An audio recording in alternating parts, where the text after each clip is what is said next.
नमस्कार दोस्तों, अगर ये कहानी आपको अच्छी लगी हो तो लाइक शेयर कमेंट करें और अच्छी कहानियों के लिए हमारे चैनल को सब्सक्राइब भी ज़रूर करें। बहुत ही सर्द रात थी जो अब हमें एक शादी के फंक्शन में जाना था।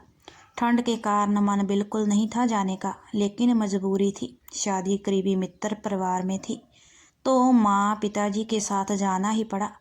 मैं यथासंभव गर्म कपड़े पहनकर गया था, लेकिन तब भी बाहर खुले में बहुत ज़्यादा ठंड लग रही थी। मैरिज गार्डन में जगह जगह अलावा जल रहे थे और लोग उनके आसपास की कुर्सियां लगाकर आग तप तप रहे थे। मैंने माता पिताजी को भी एक अलाव के पास बिठा दिया और वहीं उनके लिए कभी सूप तो कभी स्नैक्स लाकर देने लगा। सूप या स्नैक्स लेते समय मैं भी थोड़ी देर अलाव ताप लेता। सूप का कप मुंह के पास लाया ही था कि उड़ती भाप के उस पार जैसे अचानक ही बादलों के बीच चांद निकला है, वैसे ही एक चेहरा कौंध गया। सुंदर सफ़ेद रेशमी सूट पहने वो ठीक चांद की तरह ही तो दिख रही थी। घने काले बालों की घुंघराले लटों के बीच उजला गोरा मुखड़ा बादलों से झांकते चांद सा ही दिख रहा था। वो भी अलाप के पास हाथ तापने ही आई थी। मैं पलक झपकना भी भूल गया था। अपने जीवन में मैंने इतनी सुंदर लड़की कभी नहीं देखी थी। वह भी अपने माता पिता की कुर्सी के पीछे ही खड़ी थी और मेरी तरफ ही उनके लिए कभी सूप तो कभी स्नैक्स लाकर देती। जैसे ही वह कुछ लेने जाती मैं भी उसके पीछे चल देता। उसके परफ्यूम की भीनी भीनी खुशबू मन को मदहोश कर रही थी। बुफे में उसके पीछे ही खड़ा रहा। क्या आप मेरे लिए 2 प्लेटें पकड़ लेंगे प्लीज़? मैं माता पिताजी के लिए खाना लगा देती हूँ।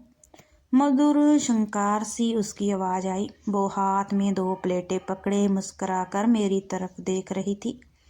उफ, क्या दिलकश मुस्कुराहट थी। मना करने का तो कोई सवाल ही नहीं उठा। मैंने भी तपाक से लपटें थाम ली। वो फटाफट दोनों प्लेटों में एक साथ खाना परोस कर दे आई। फिर इसी तरह उसने मेरे माता पिता के लिए भी खाना लगवा दिया। जब उन चारों का खाना हो गया तो उसने उसी दिलकश मुस्कुराहट से कहा, चलिए हम भी खाना खा लेते हैं। ठंड बहुत है, कुछ तो गर्माहट आएगी। हम औपचारिक बातें करते हुए अलाव के पास बैठकर खाना खाने लगे। जीवन के उत्साह से भरपूर व हंसमुख होने के बाद भी बहुत ही सौम्य और शालीन थी। उसके व्यक्तित्व में गजब का आकर्षण था।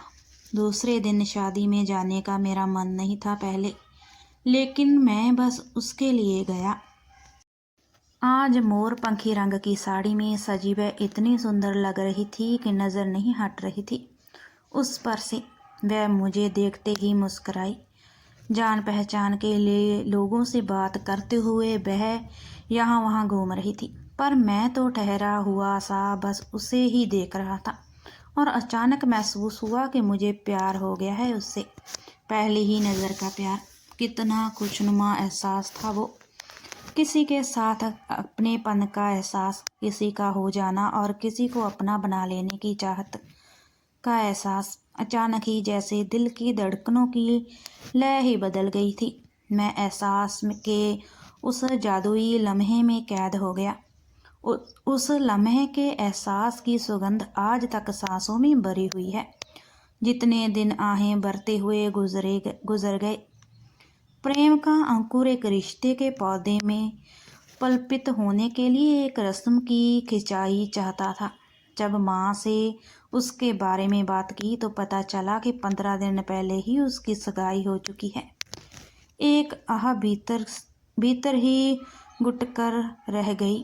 प्रेम का अंकुर मन की ज़मीन में ही दबा रह गया, फिर कभी नहीं मिला उससे।